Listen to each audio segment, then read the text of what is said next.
શ્રી સ્વામિનારાયણ ભગવાનની જય, અક્ષર પુરુષોત્તમ મહારાજની જય, રાધા કૃષ્ણ દેવની જય, સિયાવર રામચંદ્ર ભગવાનની જય, ઉમાપતિ મહાદેવની જય, પ્રમુખ સ્વામી મહારાજની જય, મહંત સ્વામી મહારાજની જય, પ્રમુખ સ્વામી મહારાજ શતાબ્દી મહોત્સવની જય.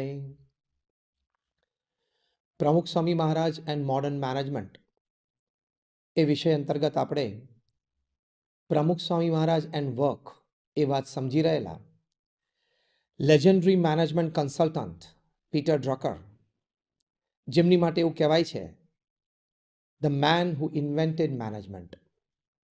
બહુ જ મોટા દરજ્જાના આ મેનેજમેન્ટ ગુરુ, જેમણે પોતાના વિશાળ અનુભવ પરથી લગભગ 39થી પણ વધારે મેનેજમેન્ટ સંબંધી પુસ્તકો લખ્યા છે. પોતે ટ્રેનિંગ પ્રોગ્રામ્સમાં કોકોકોલા, જનરલ ઇલેક્ટ્રિક એવી જાયન્ટ મલ્ટીનેશનલ કોર્પોરેશન્સના એક્ઝિક્યુટિવ્સ, સીઈઓઝ અને ચેરમેન્સને પણ ટ્રેનિંગ આપી છે.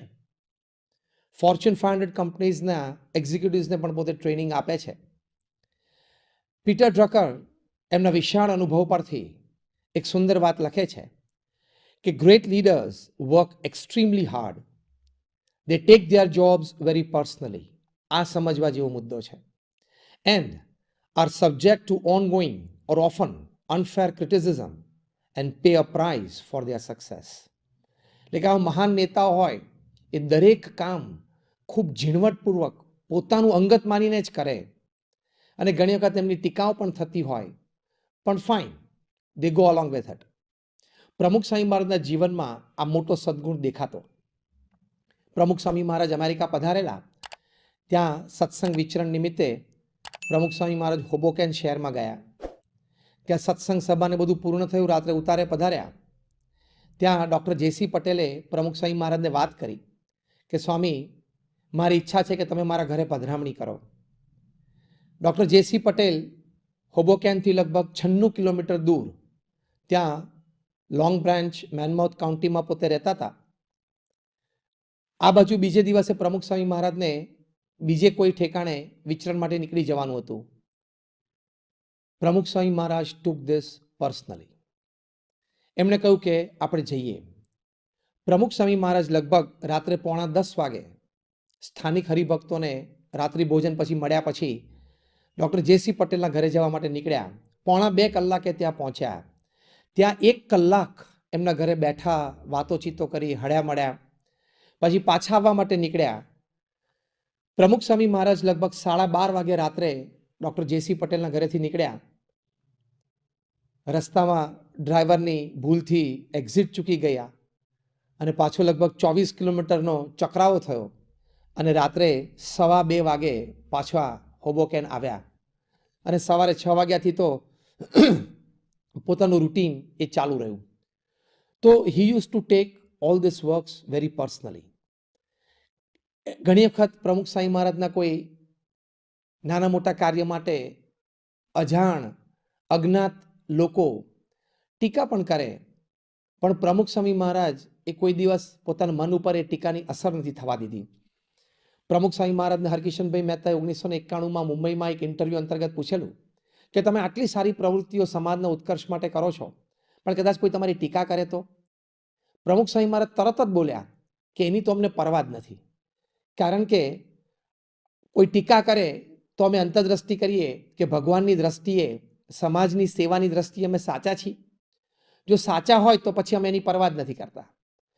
તરત જ હરકિશનભાઈ પૂછ્યું કે કદાચ ટીકા કરનાર વ્યક્તિ ખોટી હોય અને કોઈ મતલબી ટીકા કરતી હોય તો? પ્રમુખ સ્વામી મહારાજે કહ્યું કે તો અમે ભગવાનને પ્રાર્થના કરીએ છીએ કે ભગવાન એ વ્યક્તિને સાચી પ્રેરણા આપે, પણ ક્યારેય અમે એને જવાબ દેવા નથી ગયા, અમે એની સાથે ઝઘડવા નથી ગયા. તો જો આવા ગ્રેટ લીડર્સ, જે પીટર ડ્રકર વાત કરે છે કે sometimes they are subject to some ongoing unfair criticism, પણ એ લોકોની સ્ટેબિલિટી, સ્થિરતા આવા મહાન નેતાઓની ખૂબ હોય. પીટર ડ્રકર આગળ એક સુંદર વાત લખે છે કે real leaders, their motivation does not come from outside, that is from their money or status. Instead, it always comes from inside. આવા મહાન નેતાઓને પ્રેરણાની જરૂરિયાત કંઈ બહારથી એમને પૈસા કે સ્ટેટસ મળે એનાથી મળે એવું નથી હોતું. આવા મહાન નેતાઓ પોતે સ્વ જ પ્રેરિત હોય છે. They are self motivated. Pramukh Swami મહારાજના જીવનમાં દેખાતું કે he did not need motivation from outside. He was self motivated to do it. 1999માં જ્યારે પ્રમુખ સ્વામી મહારાજ નિર્મિત ડભોઈમાં સુંદર હોસ્પિટલ તૈયાર થઈ, ઉદ્ઘાટન સમારોહ હતો. તત્કાલીન ગુજરાતના મુખ્યમંત્રી શ્રી કેશુભાઈ પટેલ પણ પધાર્યા. એ જ દિવસે સવારે પ્રમુખ સ્વામી મહારાજ જ્યારે નાસ્તો કરી રહેલા, અમે બધા સંતો આજુબાજુ બેઠેલા, કોઈ સંતે વાત કરી કોઈ રેફરન્સથી કે Swami you are the most photographed person upon this earth, કે તમારા બહુ જ ફોટોગ્રાફ પડ્યા છે. પ્રમુખ સ્વામી મહારાજે સામું જોયું જ નહીં, જાણે આ વાત રજિસ્ટર જ નથી થઈ. એમને જમવાનું ચાલુ રાખ્યું. ફરી વખત કોઈ સંતે વાત કરી કે Swami you are one of the most garlanded persons upon this earth. પૃથ્વી પર કદાચ સૌથી વધારે હાર પણ તમે પહેર્યા હશે. તો પણ પ્રમુખ સ્વામી મહારાજે સામું ન જોયું, જમવાનું ચાલુ રાખ્યું. પછી સંતોએ વાત કરી કે સ્વામી કદાચ આ બધા આંકડા આપણે ભેગા કરીએ તો એક વિશ્વ વિક્રમ સર્જાય. પ્રમુખ સ્વામી મહારાજે તરત જ જાણે આમ નારાજગી વ્યક્ત કરતા હોય, જાણે આ વાતની કોઈ કદર ના હોય, એવી રીતે આમ એક્શન કરીને બોલ્યા કે હવે એ બધી વાતમાં આપણું મન જવા દઈએ તો ભગવાનનું ભજન ક્યારે કરીએ અને લોકોની સેવા ક્યારે કરીએ. તો જો હાર પહેરવા, ફોટોગ્રાફ્સ પડાવવા, આ એમનું મોટિવેશન નહોતું. એમનું મોટિવેશન ભગવાનને પ્રસન્ન કરવા, લોકોની નિસ્વાર્થ સેવા કરતા રહેવું આજીવન, એ જ એમનું મોટિવેશન હતું. પ્રમુખ સ્વામી મહારાજ પાસે ઘણી વખત વાત નીકળતી કે સ્વામી આપને નોબેલ પ્રાઇઝ મળવું જોઈએ. જ્યારે જ્યારે આ વાત નીકળતી ત્યારે પ્રમુખ સ્વામી મહારાજ હસી કાઢતા. એક પ્રસંગે પ્રમુખ સ્વામી મહારાજે આ જ સંદર્ભમાં કહ્યું કે મને 2 નોબેલ પ્રાઇઝ મળ્યા છે. મારા ગુરુ શાસ્ત્રીજી મહારાજ અને ગુરુ યોગીજી મહારાજ મળ્યા, મારે મન નોબેલ છે. He was satisfied, contented from within. એમને બહારથી કોઈ મોટિવેશનની જરૂર જ નહોતી. વળી આવા જ એક પ્રસંગે પ્રમુખ સ્વામી મહારાજ એવું બોલેલા કે તમે બધા સંતો, હરિભક્તો, યુવકો, આવા ભગવાનના ભક્તો મને મળ્યા જીવનમાં, મારી માટે એ જ નોબલ છે. તો જો એમનું motivation it came from within. એક બીજું પણ સારું મેનેજમેન્ટ પુસ્તક છે ફોકસ. એક બહુ જ સારા દરજ્જાના મેનેજમેન્ટ ગુરુ ડેનિયલ ગોલમેને આ લખેલું છે. ડેનિયલ ગોલમેન પોતે ન્યુયોર્ક ટાઈમ્સમાં બિહેવિયરલ સાયન્સ કવર કરે છે. હાર્વર્ડ યુનિવર્સિટીમાં પોતે પ્રોફેસર હતા અને ઘણા બધા મેનેજમેન્ટ પુસ્તકો એમણે લખ્યા છે. પોતે 2 વખત તો પુલિટ્ઝર પ્રાઇઝના નોમિની પણ રહી ચૂક્યા છે. ફોકસ પુસ્તકમાં ડેનિયલ ગોલમેન એક સુંદર વાત લખે છે. તેઓ લખે છે કે સિલેક્ટિવ અટેન્શન, આ એક બહુ જ સુંદર વાત મોટા દરજ્જાના નેતા માટે છે કે સિલેક્ટિવ અટેન્શન એટલે કે પસંદગીયુક્ત ધ્યાન is the ability of the leader to focus on one task at a time in spite of sensory and emotional distractions. Staying on target suppresses any emotional interference and helps to remain cool under pressure. એટલે કે પસંદગીયુક્ત ધ્યાન આવા મોટા દરજ્જાના નેતાઓને સહજ છે. એમાં કોઈ સંવેદાત્મક વિક્ષેપ આવે અથવા કોઈ ભાવનાત્મક ખલેલ ઊભી થાય તે વખતે પણ આવા પસંદગીયુક્ત ધ્યાન એ આપણને દબાણમાં હોવા છતાં પણ સ્થિરતા આપી શકે છે. તારીખ 22/5/1983ના દિવસે પ્રમુખ સ્વામી મહારાજ મુંબઈમાં હતા. સાંજે લગભગ 3:45નો સમય હતો. પ્રમુખ સ્વામી મહારાજે પોતે શૌચ ક્રિયા માટે જવાની તૈયારી કરતા હતા. એ જ વખતે એક વ્યક્તિ પ્રમુખ સ્વામી મહારાજ પાસે આવ્યા કે સ્વામી એક ખાનગી વાત કરવી છે અને આપનું માર્ગદર્શન જોઈએ છે. પ્રમુખ સ્વામી મહારાજ કે બોલો.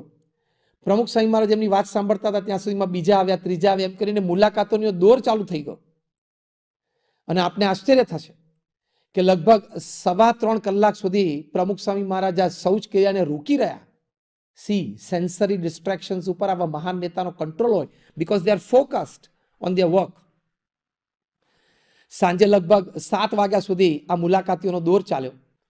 પછી પ્રમુખ સ્વામી મહારાજ પાછા ઊભા થઈને શૌચ ક્રિયા માટે આગળ ચાલતા હતા. ત્યાં વળી કોઈ વ્યક્તિ સ્વામી મારે 2 મિનિટનું કામ છે. સ્વામી કે બેસું 5 મિનિટ લેને, એમ કરીને પાછા બેઠા. ઘણી વાર સુધી બેઠા અને પછી સ્વામી શૌચ ક્રિયા માટે ગયા. તો જો આવું સિલેક્ટિવ અટેન્શનથી આવા લીડર્સ ખૂબ જ ફોકસ્ડ હોઈ શકે છે પોતાના કાર્યમાં અને ટાર્ગેટ ઉપર રહી શકતા હોય, સચ સેન્સરી ડિસ્ટ્રેક્શન્સ એમને ક્યારેય વિચલિત નથી કરી શકતા. ઇમોશનલ ડિસ્ટ્રેક્શન્સની વાત આવે, પ્રમુખ સ્વામી મહારાજના જીવનમાં એવા પ્રસંગો બન્યા છે જ્યારે એમના સ્થાને કદાચ કોઈ બીજી વ્યક્તિ આ પ્રસંગમાં હોય તો 100% ઇમોશનલ ડિસ્ટર્બ થઈ જાય, સ્ટ્રેસમાં આવી જાય, ડિપ્રેશનમાં આવી જાય. પ્રમુખ સ્વામી મહારાજ 1974માં વિદેશ ધર્મયાત્રાએ પધારતા હતા, મુંબઈથી નૈરોબી પધાર્યા. ત્યાં કોઈ પોલિટિકલ ડિસ્ટર્બન્સના કારણે જે કંઈ અણસમજણ પ્રવર્તી હોય, પણ એવું ફરમાન આવ્યું કે પ્રમુખ સ્વામી મહારાજ અને પાર્ટી એમને નૈરોબીમાં ઉતરવાનું નથી, આ જ પ્લેનમાં પાછા મુંબઈ જવાનું છે. પ્રમુખ સ્વામી મહારાજને પાછા આવવાનું થયું. સાથેના બધા જે વ્યક્તિઓ હતા, સાહજિક છે બધાને થોડું ઓછું આવે. પ્રમુખ સ્વામી મહારાજ સ્થિર હતા. અમારા વડીલ સંત પૂજ્ય કોઠારી સ્વામીએ જે વિચરણ દરમિયાન સ્મૃતિ પ્રસંગો લખવાના તે ડાયરી પ્રમુખ સ્વામી મહારાજને ધરી કે આમાં કંઈક લખી આપો. પ્રમુખ સ્વામી મહારાજે લખ્યું કે આપણે જ્યારે પોતાને અક્ષર માનીએ કે હું ભગવાનનો દાસ છું, ત્યારે પછી માન અપમાન શું. અને મુંબઈ આવ્યા, રાત્રે મોડું થયેલું. પ્રમુખ સ્વામી મહારાજે રાત્રે ઠાકોરજીનો થાળ તૈયાર કરાવડાવ્યો, ભંડારી સ્વામીને કહીને પોતે થાળ ધરાવ્યો અને પ્રમુખ સ્વામી મહારાજે ત્યાં ઠાકોરજીને દંડવત કર્યા, માફી પણ માંગી અને રાત્રે શાંતિથી સૂતા. સવારે નિત્યક્રમ પ્રમાણે ઉઠ્યા અને સવારની પ્રાતઃ પૂજા પણ નિત્યક્રમ પ્રમાણે કરી. ખૂબ સ્વસ્થ હતા. બધા હરિભક્તો પણ એકઠા થઈ ગયેલા દર્શન આશીર્વાદ માટે. અને પ્રાતઃ પૂજા પછી પ્રમુખ સ્વામી મહારાજે કથા એટલે કે વચનામૃત નિરૂપણ કર્યું અને એમાં પ્રમુખ સ્વામી મહારાજે બધાને ખૂબ આનંદ કરાવ્યો, બધાને ખૂબ હસાવ્યા. તો આવી રીતે એ પ્રમુખ સ્વામી મહારાજના જીવનમાં આપણને આ ઇમોશનલ ડિસ્ટ્રેક્શનમાં પણ આવી સ્થિરતા આપણને દેખાય છે. ડેનિયલ ગોલમેન આગળ વાત કરતા લખે છે કે every leader must focus the firm's attention where it's most needed and most productive. એટલે કે દરેક નેતાએ પોતાની સંસ્થાનું ફોકસ જ્યાં ખૂબ જરૂરી છે અને જ્યાંથી ઉત્તમ પરિણામો પ્રાપ્ત થાય ત્યાં જ વધારે ફોકસ કરવું જોઈએ. પ્રમુખ સ્વામી મહારાજ એમણે પોતે દુનિયાના 60 દેશોમાં 18,000 ગામો અને શહેરોમાં વિચરણ કર્યું, પણ એકદમ પછાત આદિવાસી દેહાત વિસ્તારોમાં પણ પ્રમુખ સ્વામી મહારાજે વિચરણ કર્યું. કારણ કે ત્યાં લોકોને નિર્વ્યસની કરવાની વધારે જરૂર હતી, ત્યાં લોકોને સુશિક્ષિત સંસ્કૃત કરવાની વધારે જરૂર હતી. પ્રમુખ સ્વામી મહારાજ એક વખત સેલવાસમાં હતા દક્ષિણ ગુજરાતમાં, અને ત્યાં એક કોઈ ધનાઢ્ય બિઝનેસમેન પ્રમુખ સ્વામી મહારાજને મળવા માટે આવ્યા અને કહ્યું કે સ્વામી, મેં અહીંયા સેલવાસમાં એક મોટી ફેક્ટરી નાખી છે એલ્યુમિનિયમના વાસણો બનાવવાની. પ્રમુખ સ્વામી મહારાજે સાહજિક જ રમૂજમાં કહ્યું કે અમે પણ અહીંયા એક મોટી ફેક્ટરી નાખી છે. એટલે પહેલાં તો એકદમ ચમક્યા કે સ્વામી, તમે ફેક્ટરી નાખી છે?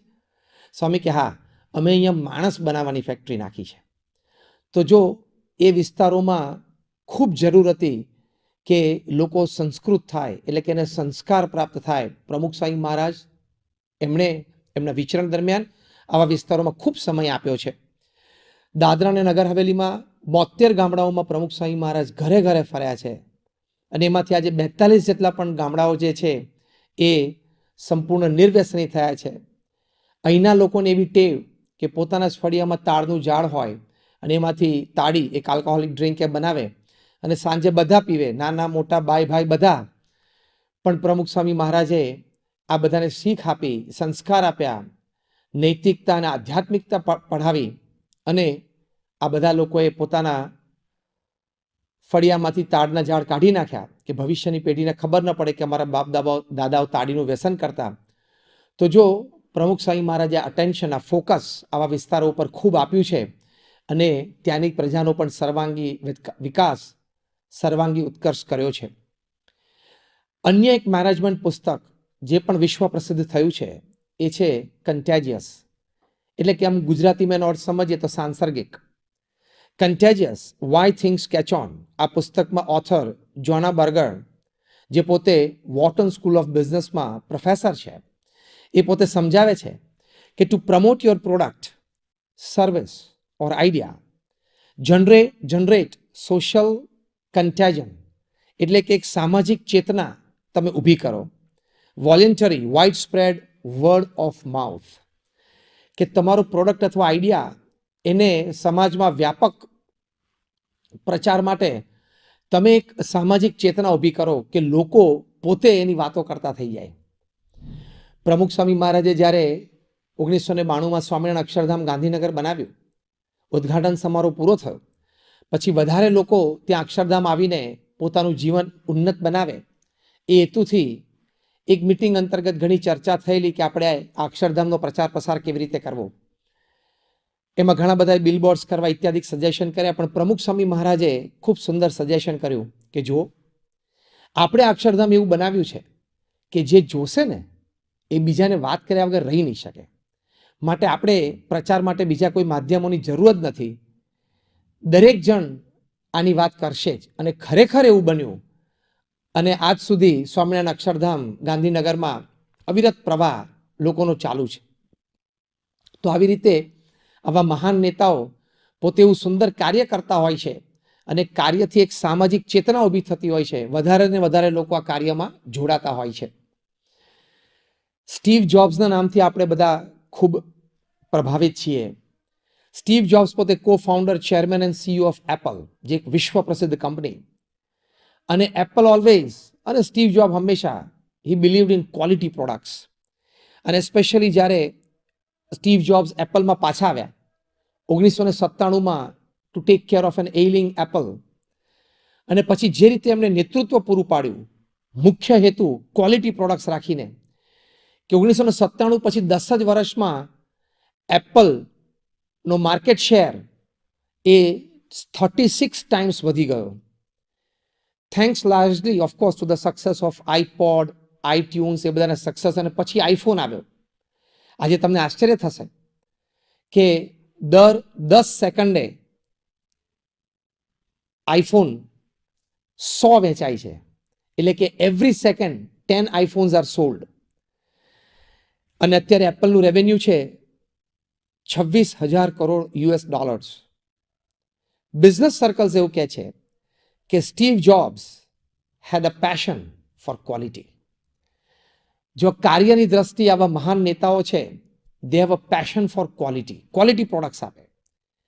2001ની સાલમાં જ્યારે ગુજરાતમાં ભૂકંપ આવ્યો, ઉત્તર ગુજરાત કચ્છ વિસ્તારમાં, અને ભયંકર તારાજી હતી, પ્રમુખ સ્વામી મહારાજના માર્ગદર્શન હેઠળ BAPSના સંતો અને સ્વયંસેવકોએ ખૂબ સુંદર સેવાઓ આદરી.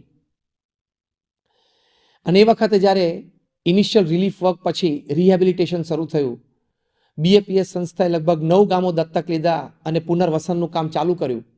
1500 જેટલા ઘરો બાંધી આપ્યા. એ વખતે ઉખડમોરા એક ગામ BAPS સંસ્થાએ દત્તક લીધેલું અને ત્યાં બધા ઘરો બાંધી આપેલા. એશિયન ડેવલપમેન્ટ બેંકના ચેરમેન મિસ્ટર ટી ચીનો, પોતે જાપાનીઝ, એમની ટીમ લઈને ગુજરાત સરકાર અને સેવાભાવી સંસ્થાઓ ત્યાં જે કામ કરતી હતી એ જોવા માટે આવેલા.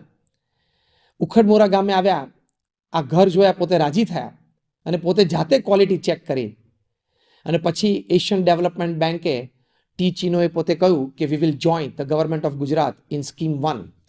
તો જો આવું ક્વોલિટી વર્ક હંમેશા પ્રમુખ સ્વામી મહારાજ પસંદ કરતા.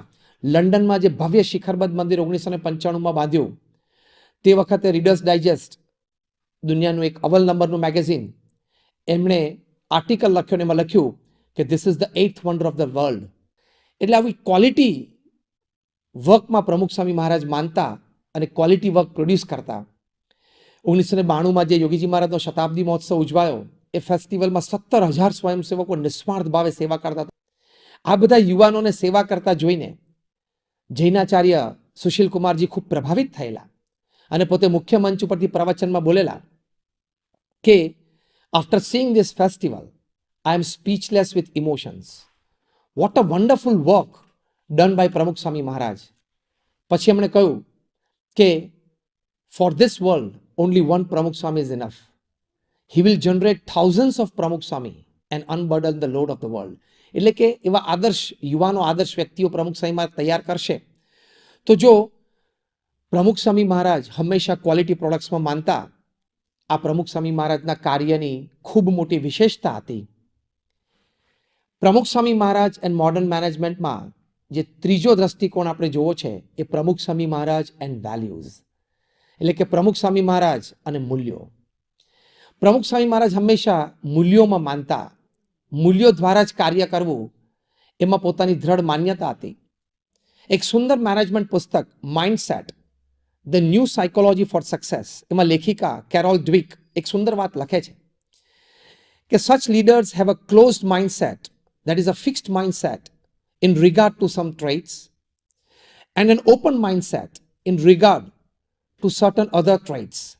એટલે કે અમુક કાર્ય અને ક્રિયાઓમાં આવા નેતાઓને ફિક્સ્ડ માઇન્ડસેટ હોય, ક્લોઝડ માઇન્ડસેટ હોય, એટલે કે એક સ્પષ્ટ માનસિકતા હોય, અને અમુક કાર્યો અને ક્રિયામાં ઓપન માઇન્ડસેટ હોય, એટલે કે ગ્રોથ માઇન્ડસેટ હોય, એટલે કે એક વિકાસશીલ માનસિકતા હોય. પ્રમુખ સ્વામી મહારાજના જીવનમાં આ બંને વાત બહુ સ્પષ્ટ દેખાતી. પ્રમુખ સ્વામી મહારાજ જ્યારે નિયમ ધર્મની વાત આવે, આજ્ઞા ઉપાસનાની વાત આવે, ત્યારે હી હેડ અ ફિક્સ્ડ માઇન્ડસેટ, એટલે કે સ્પષ્ટ માનસિકતા હતી કે એમાં કોઈ મિનમેક ન ચાલે, કોઈ છૂટછાટ ન ચાલે. પ્રમુખ સ્વામી મહારાજ વારે વારે કાર્યકર્તાઓને, હરિભક્તોને, સ્વયંસેવકોને કહેતા કે નિયમ ધર્મના ભોગે કોઈ કાર્ય ન કરવું. This is called fixed mindset, એટલે કે સ્પષ્ટ માનસિકતા. પણ ઓપન માઇન્ડસેટ પણ પ્રમુખ સ્વામી મહારાજનું રહેતું કે જ્યારે 162 પ્રકારની પ્રવૃત્તિઓ માટે, ઓફિસ સેટઅપ માટે કોઈ સંસાધનો લાવવાની જરૂર પડે તો પ્રમુખ સ્વામી મહારાજનું ઓપન માઇન્ડસેટ રહેતું. જ્યારે સંતો સમાજમાં વિચરણ કરતા હોય, એ વિચરણ માટે કોઈ સવલતોની આવશ્યકતા હોય, તે માટે પ્રમુખ સ્વામી મહારાજનું ગ્રોથ માઇન્ડસેટ રહેતું કે આ વસ્તુની જરૂર છે, આપણે ચોક્કસ વસાવવું જોઈએ. So people with a growth mindset believe that the future presents an opportunity to grow even during challenging times. એટલે કે ચેલેન્જિંગ ટાઈમ્સ હોય, પડકારરૂપ સમય હોય, એ વખતે પણ આવા મહાન નેતાઓના ગ્રોથ માઇન્ડસેટથી એ પોતે વિકાસ જોઈ શકતા હોય. લંડનમાં જ્યારે શિખરબદ્ધ મંદિર કરવું હતું, હેરો નામના એરિયામાં જમીન લીધી. સ્થાનિકોને ઘણા બધા પ્રશ્નો આવ્યા કે અમારી પ્રાઇવેસી ડિસ્ટર્બ થશે, એટલે એ લોકોએ કેસ નાખ્યો, કેસ ચાલ્યો, બંને તરફથી સિગ્નેચર કેમ્પેન્સ થયા, પણ અંતે જજમેન્ટ એવું આવ્યું કે બીએપીએસ સંસ્થા અહીંયા મંદિર નહીં બનાવી શકે. પ્રમુખ સ્વામી મહારાજને જ્યારે આ સમાચાર ટ્રસ્ટીશ્રીઓએ આપ્યા, ત્યારે પ્રમુખ સ્વામી મહારાજે કહ્યું કે આપણે તો આપણો પુરુષાર્થ કર્યો હતો, હવે ભગવાનની ઈચ્છા, પણ હવે તમે બીજી જમીન શોધવાનું ચાલુ કરી દો. જો આ growth mindset during challenging times, કે બીજી જગ્યા શોધવાની ચાલુ કરી દો. કારણ કે આપણે બધાએ બેસીને ચર્ચા કરીને એક નિર્ણય લીધો છે કે લંડનમાં મંદિર કરવું છે એટલે કરવું જ છે. બીજી જગ્યા નિસ્દનમાં શોધી અને ત્યાં ભવ્ય શિખરબદ્ધ મંદિર પ્રમુખ સ્વામી મહારાજે કર્યું. તો જો આ ગ્રોથ માઇન્ડસેટની આ એક વિશેષતા છે. જીમ કોલિન્સ નામના બહુ જ મોટા મેનેજમેન્ટ ગુરુ છે, વિશ્વ પ્રસિદ્ધ છે અને સર્વમાન્ય છે. પોતે હાર્વર્ડ બિઝનેસ રિવ્યુમાં પણ લખે છે, બિઝનેસ વીકમાં પણ પોતે નિત્ય લખે છે, અને એમના પુસ્તકો બધા જ બહુ જ બેસ્ટ સેલર થયા છે. એમનું એક પુસ્તક હાઉ ધ માઇટી ફોલ વિશ્વ પ્રસિદ્ધ થયું. બીજું પુસ્તક બિલ્ડ ટુ લાસ્ટ વિશ્વ પ્રસિદ્ધ થયું. ત્રીજું પુસ્તક good to great New York Times best સેલરમાં અઠવાડિયાઓ સુધી રહ્યું. આવા જીમ કોલિન્સ, એમણે ફોર્ચ્યુન 500 કંપનીઝના એક્ઝિક્યુટિવ્સને પણ ટ્રેન કર્યા છે. બહુ જ મોટા દરજ્જાના મેનેજમેન્ટ ગુરુ છે. જીમ કોલિન્સ પોતાના પુસ્તક હાઉ ધ માઇટી ફોલ, એટલે કે માનધાતાઓ કેવી રીતે ધૂળ ચાટતા થયા, પોતે નજરે અનુભવેલા પ્રસંગોમાં લખેલા છે કે એવા માનધાતાઓને હું મળ્યો છું કે જે લોકો પૃથ્વી ઉપર પગ મૂકે અને પૃથ્વી ધ્રુજે. એવા માનધાતાઓને હું મળ્યો છું કે જે કદાચ છીંક ખાય અને વોલ સ્ટ્રીટમાં, એટલે કે ન્યુયોર્કની શેર બજારમાં લોકોને તાવ આવી જાય. એવા માનધાતાઓને મળ્યો છું who could pick up the phone and topple a government somewhere in an African country. આવા માનધાતાઓ કેમ ધૂળ ચાટતા થઈ ગયા, ઘણા બધા કેમ બેંકરપ્ટ થયા, ઘણા બધા કેમ જેલમાં જવું પડ્યું, ઘણા બધા તો ગાંડા પણ થઈ ગયા. વાય? For what reason? આ પુસ્તકમાં આનું મુખ્ય કારણ થોડા શબ્દોમાં વર્ણવતા જીમ કોલિન્સ લખે છે કે અનડિસિપ્લિન્ડ પરસ્યુટ ફોર મોર. 4 જ શબ્દમાં વાત લખી દીધી. એટલે કે નીતિ નિયમ અને શિસ્તને નેવે મૂકીને આ લોકોએ વધારે ને વધારે મેળવી લેવાની ઘેલછા રાખી, એટલે આ પરિસ્થિતિ આવી. જો પ્રમુખ સ્વામી મહારાજના જીવનમાં આ વેલ્યુ બહુ દ્રઢ હતો કે નીતિ નિયમ સિદ્ધાંતના ભોગે કોઈ કાર્ય નહીં. પ્રમુખ સ્વામી મહારાજ ગાંધીનગરમાં હતા અને ત્યાં બેંક ઓફ બરોડાની નવી બ્રાન્ચ ખુલતી હતી. સુનિલભાઈ પારેખ જે નવા મેનેજરે આવતા હતા, એમણે પ્રમુખ સ્વામી મહારાજને કહ્યું કે સ્વામી, મારી ઈચ્છા છે કે મારા બેંકના બ્રાન્ચની તમે ઉદ્ઘાટન કરો. પ્રમુખ સ્વામી મહારાજે કહ્યું કે અત્યારે અમારે આ અક્ષરધામ ઉદ્ઘાટન સમારોહ આવી રહ્યો છે, એ નિમિત્તે અત્યારે બધા આયોજનો, વ્યવસ્થા, એની મિટિંગો એમાં અમે વ્યસ્ત છીએ, પણ અમારા વડીલ સદગુરુ સંતો આવશે, એક આશીર્વાદ પત્ર એમની ઈચ્છા હતી તે લખી આપ્યો. પછી એમણે પ્રમુખ સ્વામી મહારાજને કહ્યું કે મારી એક ઈચ્છા તો તમે પૂર્ણ કરો, કે મારી ઈચ્છા છે કે મારે મારા બેંકની શરૂઆત તમારા બેંક એકાઉન્ટથી કરવી છે. ત્યારે પ્રમુખ સ્વામી મહારાજે અતિ નમ્રતાથી એમને કહ્યું કે જો અમારા નામે તો કોઈ બેંક એકાઉન્ટ જ નથી, જે કંઈ છે બધું સંસ્થાનું છે, ટ્રસ્ટનું છે, ભગવાનનું છે, અમે તો ખાલી વ્યવસ્થાપક છીએ, ટ્રસ્ટી છીએ. ત્યારે સુનિલભાઈ પારેખને ખૂબ અહોભાવ થયો અને એમને પંચાંગ પ્રણામ કરીને કહ્યું કે સ્વામી, આ તમારી સાધુતા છે. તો જો પ્રમુખ સ્વામી મહારાજ છે એ ભગવાન સ્વામિનારાયણે જે શાસ્ત્રોક્ત આપણને નિયમ આપ્યા છે, એટલે કે ત્યાગીઓને, કે ધનનો ત્યાગ એના જીવનમાં હોવો જોઈએ, ધનનો સ્પર્શ પણ ત્યાગીથી ન થાય, તો પ્રમુખ સ્વામી મહારાજના જીવનમાં હતું કે નો અનડિસિપ્લિન pursuit for more.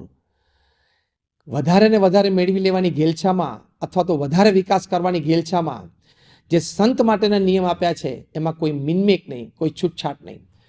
Good to great, આ પણ એમનું પુસ્તક બહુ વિશ્વ પ્રસિદ્ધ થયું છે. આ પુસ્તકમાં તેઓ લખે છે કે leaders create a disciplined managerial workforce and a framework. સ્વયંસેવકો સંતો કેવા તૈયાર કરે એ તો આપણે આગળ ઉપર વાત જોયેલી, પણ એ ડિસિપ્લિન્ડ એટલે કે જેને જે સેવા સોંપી એ શ્રદ્ધાથી કરવી અને એમાં કોઈ પણ જાતની કોઈ છૂટછાટ ન લેવી. અને કેવા ડિસિપ્લિન. 1979માં જ્યારે મોરબીમાં ફ્લડ્સ આવ્યા, પ્રમુખ સ્વામી મહારાજે તો રેડિયો ઉપર ખાલી અનાઉન્સમેન્ટ કર્યું કે આપણા સ્વયંસેવકો સેવામાં આવી જાઓ. આ ડિસિપ્લિન્ડ વર્કફોર્સ એ 1500ની સંખ્યામાં ત્યાં મોરબી પહોંચી ગયો અને કેવી પરિસ્થિતિમાં એ લોકોએ રાહત પ્રવૃત્તિ કરી. પ્રમુખ સ્વામી મહારાજ પણ અઠવાડિયાઓ સુધી ત્યાં રહ્યા અને નેતૃત્વ પૂરું પાડતા હતા, દિશા સૂચન કરતા હતા. પણ આ સ્વયંસેવકોને કેડસમા પાણીમાં, છાતીસમા પાણીમાં, ઘણી વખત લોખંડ વાગે પગમાં, લોહી નીકળે તો પાટા બાંધીને, પગ ફૂલી ગયેલા, રોગચાળાનો ડર હતો, એની વચ્ચે પણ એ ડિસિપ્લિન રહ્યા, શિસ્તમાં રહ્યા અને એ લોકોએ સેવાઓ પૂરી કરી. જીમ કોલિન્સ લખે છે કે discipline people are professionally driven, they are humble leaders who put corporate results ahead of personal success and they accept responsibility. કે આવા જે ડિસિપ્લિન હોય ને, એટલે કે શિસ્તમાં રહેતો વર્કફોર્સ હોય, એ લોકો પોતાની સિદ્ધિ કરતાં સંસ્થાનો વિકાસ થાય તરફ એની દ્રષ્ટિ વધારે હોય છે. 1992માં જ્યારે અક્ષરધામ ઉદ્ઘાટન સમારોહ હતો ત્યારે અમારા આમંત્રણને માન આપીને માનનીય શ્રી LK અડવાણીજી પધાર્યા હતા. અડવાણીજીએ સમગ્ર ઉત્સવ સ્થળ ઉપર બધે વિઝિટ કરી, સ્વયંસેવકોની નિસ્વાર્થ સેવા ભાવના જોઈ અને સ્વયંસેવકોને એમને રસોડા વિભાગમાં કહ્યું कि आप तो बहुत अच्छी सेवा कर रहे हो. ત્યારે स्वयंसेवकों કહ્યું कि अडवाणी जी ये तो संतों का मार्गदर्शन है, उनकी प्रेरणा है, हम सब उस अनुसार कर रहे हैं. ત્યારે અડવાણી जी बहुत खूब प्रभावित થયા.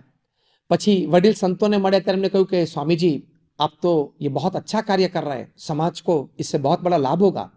ત્યારે સંતોએ કહ્યું कि ये तो प्रमुख स्वामी महाराज के आशीर्वाद हैं, प्रमुख स्वामी महाराज की प्रेरणा है और इनकी कृपा से होता है. અડવાણી જીને આનું પણ બહુ આશ્ચર્ય લાગ્યું અને જ્યારે પ્રમુખ સ્વામી મહારાજને મળ્યા ત્યારે એમણે પ્રમુખ સ્વામી મહારાજ પાસે પણ ખૂબ પ્રશંસા કાર્યની વ્યક્ત કરી કે સ્વામીજી આપને તો ये अद्भुत कार्य किया है. ત્યારે प्रमुख स्वामी महाराजे કહ્યું કે અડવાણી जी ये तो भगवान स्वामीनारायण की कृपा, इनके आशीर्वाद और सब संत हरिभक्त पुरुषार्थ कर रहे हैं, इसलिए ये उत्सव चल रहा है. આ વાત એમને એટલી બધી સ્પર્શી ગઈ કે nobody here wants the credit, કોઈને યશની અપેક્ષા જ નથી. ત્યારે મુખ્ય મંચ ઉપરથી પ્રવચનમાં અડવાણીજીએ કહ્યું કે मैंने ये देखा कि यहाँ कोई यश लेने के लिए तैयार नहीं है. પછી એમણે मनन આપતા કહ્યું कि इसलिए मुझे लगता है कि इतना बड़ा महोत्सव, इतने सारे लोगों को संभालना, इतने सारे स्वयंसेवक सेवा कर रहे हैं, लेकिन सफलता का मुख्य कारण मुझे तो ये दिखता है कि यहाँ कोई यश लेने के लिए तैयार नहीं है, सभी को सेवा की भावना है. તો આ વાત જીમ કોલિન્સ લખે છે કે જ્યારે નેતા પોતાના લોકોમાં આ રીતના વેલ્યુઝ એ રેડી શકે કે કોઈ યશ લેવા તૈયાર ના હોય, નિસ્વાર્થ ભાવે સેવા કરતા હોય, ત્યારે અદ્વિતીય સિદ્ધિઓ પ્રાપ્ત થઈ શકતી હોય છે. જીમ કોલિન્સ આગળ લખે છે, how does this transformation happen from good to great, એટલે કે તમે સારા તો છો પણ મહાનતા તરફની ગતિ કેવી રીતે થઈ શકે, તો પોતે લખે છે કે accumulation of effort applied in a consistent direction, એટલે કે તમામ પુરુષાર્થનો સંચય, સેવાનો સંચય એક સુસંગત દિશામાં એક ચોક્કસ વિચારધારા તરફ થાય તો જ આ શક્ય છે. જે BAPS સંસ્થામાં પ્રત્યક્ષ જોવા મળે છે કે તમામ પ્રકારની પ્રવૃત્તિ, સેવા, ભક્તિ પાછળનો મુખ્ય હેતુ જે ભગવાન સ્વામિનારાયણે વર્ણવ્યો છે કે અક્ષરરૂપ થઈને પુરુષોત્તમની ભક્તિ કરવી, મારે અક્ષરરૂપ થવું છે, આ મુખ્ય વિચારથી જ તમામ પ્રકારની સેવા ભક્તિ નાના બાળકથી માંડીને મોટા સદગુરુ સંત બધા કરી રહ્યા છે. ત્યારે આ કન્સિસ્ટન્ટ ડિરેક્શન, કન્સિસ્ટન્ટ વિચારધારા એ આ છે. તો આ એક વિશેષતા અહીંયા આપણને જોવા મળે છે. અને એક બહુ જ મોટી અગત્યની વાત is four any leader the greatest challenge is the succession plan. પોતાના ઉત્તરાધિકારી નીમવા, પોતાના જેવી એક વ્યક્તિ તૈયાર કરવી એક બહુ જ મોટી ચેલેન્જ છે. માઇકલ ડેલ, જે ડેલ ઇન્કના CEO હતા, અને 2004માં એમને ડેલને નંબર 1 પોઝિશન પર મૂકી દીધું. પછી એમને થયું કે મેં મારું કાર્ય કરી લીધું છે, એટલે એમણે પોતે CEO તરીકે રાજીનામું આપી અને કેવિન રોલિન્સ નામની એક વ્યક્તિને CEO બનાવ્યા. પછી 3 વર્ષ સુધી જે કંઈ ઘટનાક્રમો બન્યા, જે કંઈ સેટબેક્સ આવ્યા, જે કંઈ ડિસિઝન મેકિંગમાં પ્રોબ્લેમ્સ આવ્યા, પણ ડેલનું સેલ ઘટી ગયું અને HP ડેલ કરતાં આગળ વધી ગયું અને નંબર 1 પોઝિશન માર્કેટમાં લઈ લીધી. માઇકલ ડેલને CEO તરીકે પાછું આવવું પડ્યું. કેવિન રોલિન્સે રાજીનામું અપાવી પોતે પાછા આવ્યા. તો જો succession plan is a big problem, is a big issue. Ratan Tata પણ ટાટા સન્સના ચેરમેન CEO તરીકે પોતે રિટાયર થયા. પછી ત્યાં પણ આપણે જોયું સક્સેશન પ્લાન્સમાં ઘણા બધા ઇશ્યુઝ આવ્યા, એપેલેટ કોર્ટ્સમાં બધા કેસીસ પણ થયા. એટલે પોતાના ઉત્તરાધિકારી, પોતાના જેવા એક તૈયાર કરવા એ લીડરની સૌથી મોટી કસોટી છે. So leaders are not tested by the thousands of followers they have. They are tested by one person of his own kind that he can develop. પ્રમુખ સ્વામી મહારાજે પોતાના સ્થાને મહંત સ્વામી મહારાજની જે નિમણૂક કરી, એ જે સક્સેશન પ્લાન એ પૃથ્વી પર અદ્વિતીય થયો. It's a unique case. 20મી જુલાઈ 2012ના દિવસે પ્રમુખ સ્વામી મહારાજે પત્ર લખ્યો કે હું મારી સંપૂર્ણ સભાન અવસ્થામાં રાજી થકા મારા સ્થાને મહંત સ્વામી મહારાજને નિમણૂક કરું છું. આ પત્ર પછી 4 વર્ષ સુધી અકબંધ રહ્યો. 2016માં પ્રમુખ સ્વામી મહારાજ પોતે સ્વધામ પધાર્યા. પછી આ પત્ર જાહેર થયો સદગુરુ સંતો દ્વારા. સેંકડો સંતો, લાખો હરિભક્તોએ સહર્ષ પ્રમુખ સ્વામી મહારાજના વચન એ સ્વીકારી લીધા અને મહંત સ્વામી મહારાજને પોતાના ગુરુ તરીકે સ્વીકારી લીધા. કોઈને અસંતોષ નહીં, કોઈને કોઈ લાગણી દુભાણી નહીં, કોઈને બીજો વિચાર નહીં. આવી રીતે પોતાના સક્સેસરને નીમવા એ પૃથ્વી પર આ એક અજોડ ઘટના થઈ ગઈ. This is very unique. અને મહંત સ્વામી મહારાજ પ્રત્યે એ ભાવ દરેકને થયો કે જેવા પ્રમુખ સ્વામી મહારાજ હતા એવા જ આજે મહંત સ્વામી મહારાજ છે. એક પ્રસંગે અમે સંતો બેંગ્લોરથી મુંબઈ આવતા હતા. અમારી સાથે કો પેસેન્જર તરીકે એક વ્યક્તિ હતા, સાહજિક ટ્રાવેલિંગમાં પરિચય કર્યો. તે પોતે ઇસરોના સાયન્ટિસ્ટ હતા, મિસ્ટર મુકુંદન, અને બેંગ્લોર બેઝડ હતા. એમણે વાતમાં કહ્યું કે મેં ડૉક્ટર APJ અબ્દુલ કલામ સાથે 22 વર્ષ DRDOમાં હૈદરાબાદ કામ કર્યું છે. એટલે અમે એમને ટ્રાન્સેન્ડન્સ પુસ્તક બતાવ્યું છે. ડૉક્ટર APJ અબ્દુલ કલામે પ્રમુખ સ્વામી મહારાજ માટે લખ્યું છે, અહોભાવ વ્યક્ત કર્યો છે, પોતાના ગુરુ તરીકે વર્ણવ્યા છે અને પોતે બહુ જ સારી વાતો એમની પાસેથી શીખ્યા છે, વિઝડમ, એ બધી વાતો લખી છે. તો એમણે કહ્યું કે ઇઝ માય ગુરુ. અમે કહ્યું કે આ પ્રમુખ સ્વામી મહારાજ આર ગુરુ. મને કે doctor APJ Abdul Kalam unfortunately passed અવે. અમે કહ્યું કે our ગુરુ પ્રમુખ સ્વામી મહારાજ ઓલ્સો અનફોર્ચ્યુનેટલી પાસ્ડ અવે. પોતે બુદ્ધિશાળી તરત અમને પૂછ્યું કે એમને સક્સેસર નિમ્યા છે. એટલે અમે કહ્યું હા. એમને પૂછ્યું કે તમારી સંસ્થામાં આમ ઇલેક્શન હોય કે સિલેક્શન હોય? અમે કહ્યું કે અમારી સંસ્થામાં તો ગુરુ જ નક્કી કરે. તો કે has a decided upon, did he decide during his life time? અમે કહ્યું કે હા. પછી મહંત સ્વામી મહારાજનો ફોટોગ્રાફ દેખાડ્યો. મહંત સ્વામી મહારાજનો ચહેરો જોયો અને આ સાયન્ટિસ્ટ મુકુંદન એકદમ પ્રભાવિત થઈ ગયા અને પહેલું જ વાક્ય બોલ્યા કે his face is very spiritual. અને તરત બીજું વાક્ય બોલ્યા કે હી ડિઝર્વ્સ ટુ બી યોર ગુરુ. તો જો આ પ્રમુખ સ્વામી મહારાજનું સિલેક્શન કેવું છે એની પરથી આપણને ખ્યાલ આવે છે. તો મોડર્ન મેનેજમેન્ટની દ્રષ્ટિએ આ 3 વાત મુખ્ય છે: leader with people, leader with work and leader with values. આ 3 દ્રષ્ટિકોણ પ્રમુખ સ્વામી મહારાજના જીવનમાં આ બધા જ સદગુણો, બધા જ સંતો, કાર્યકર્તાઓ એમની સાથે જે રહ્યા એ બધાએ જોયા છે, અનુભવ્યા છે, માણ્યા છે, તો એવા પ્રમુખ સ્વામી મહારાજને એમના જન્મ શતાબ્દી મહોત્સવે એમના ચરણોમાં કોટી કોટી વંદન. જય સ્વામિનારાયણ.